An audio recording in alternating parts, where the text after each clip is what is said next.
This is Bucco Reef. It's a national treasure for Trinidad and Tobago. But this is not just a beautiful coral reef.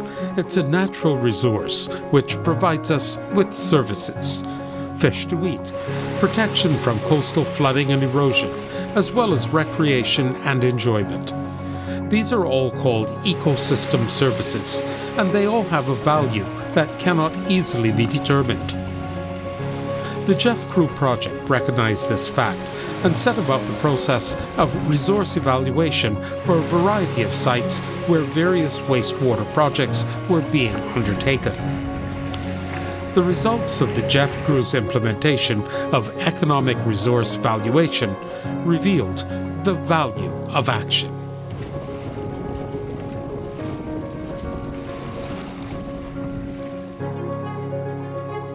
Repeat visitors describe a coral reef that is now less colorful, less vibrant, and has fewer fish than they remember from previous visits. The negative impacts of sedimentation and pollution from untreated wastewater continues unabated. Plans to build wastewater treatment facilities have been developed but remain unimplemented while this vital ecosystem continues to suffer. The water and sewage sectors consistently receive less investment when compared with other sectors, such as energy and transport. And even within the water and sewage sector, the majority of capital investment goes to potable water. The Global Environment Facility-funded Caribbean Regional Fund for Wastewater Management, the GEF-CReW project, with technical support of agencies such as the Inter-American Development Bank and the United Nations Environment Programme, is seeking to address this. They have had to face the issue of financing for improvements in wastewater infrastructure. Decision makers often simply do not prioritize the need for investment in the wastewater sector. But how can we persuade them that investment in wastewater treatment is necessary and cost-effective? When we conceptualized the CReW project in the first place, one of the messages we got from persons within government was that it was very difficult for them to create what you would consider good business cases, good financial proposals for wastewater investment. In many cases, it was shown that wastewater investment was costly and brought nothing in return. There was no revenue earning opportunity. And they said, can we use a methodology that will actually help us do perhaps two things? One, assist us in determining what is the most appropriate wastewater investment option that we can choose, and also try to assist us in making a stronger financial case for investing in wastewater management services. And to make a stronger investment case, we now need to value what are the resources that by investing in the wastewater treatment plant will be protected.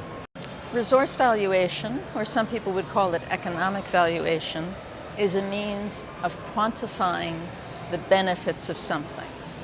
And in this case, we're quantifying the benefits of reducing pollution that's entering water bodies from wastewater. So we look at the benefits to the ecosystem, and it's really a progression of analysis. If you are not discharging as much nutrients or pathogens into water, well, the water quality is improving. And what does that mean downstream? So resource valuation helps quantify those benefits, often in dollar terms. The study aimed to develop a generalizable economic valuation approach applicable for any Caribbean country interested in knowing what the benefits to ecosystems and human health are when compared to the costs of investing in providing domestic wastewater management. This would require improving the regional understanding of the connections between wastewater treatment and human and ecosystem health, as well as potentially enhancing the capacity within the wider Caribbean region for conducting economic valuations related to wastewater management investments. The GEF-CReW pilot sites were similar in terms of ecosystems being impacted by wastewater pollution. The Bucco Reef Bonacord Ecological Complex, including the Corlin catchment in southwestern Tobago, promised many benefits. So the idea behind this project in southwest Tobago is to collect, treat all the waste from that particular target area and be able to now mitigate any measures from the environment, because just off the coast from the Bucco and Bonacord is in fact the reef.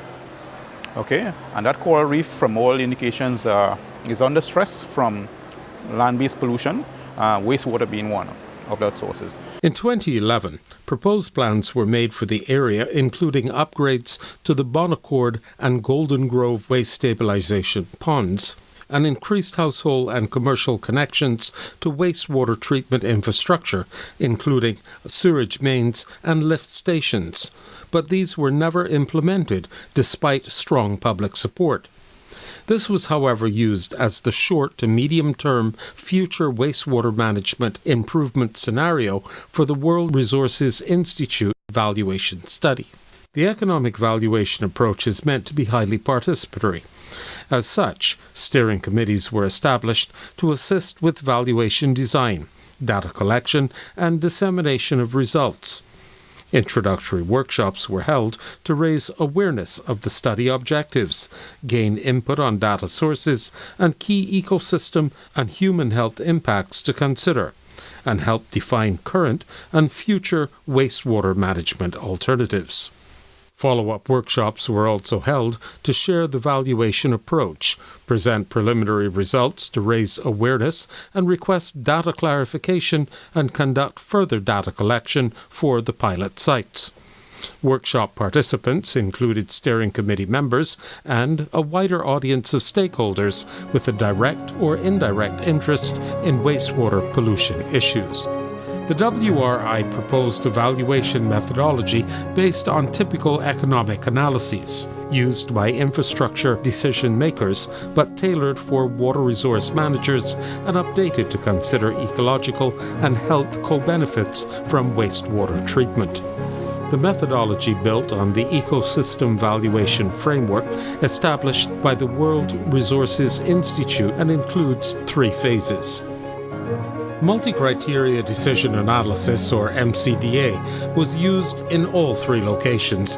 It is a qualitative decision support tool that can be used to determine overall preferences among different investment options by scoring and ranking infrastructure scenarios for a key set of decision-making criteria. It is applicable in situations where decision makers are interested in comparing benefits with costs, but where not all benefits and costs can be monetized. There were, however, some challenges. These included data collection challenges, a paucity of data on water quality, lack of statistics on health data, and also insufficient information on future wastewater infrastructure options and costs. What we come up with is not so much a specific methodology as it is a generalized framework, a means of approaching a problem. The valuation process resulted in 2 distinct results.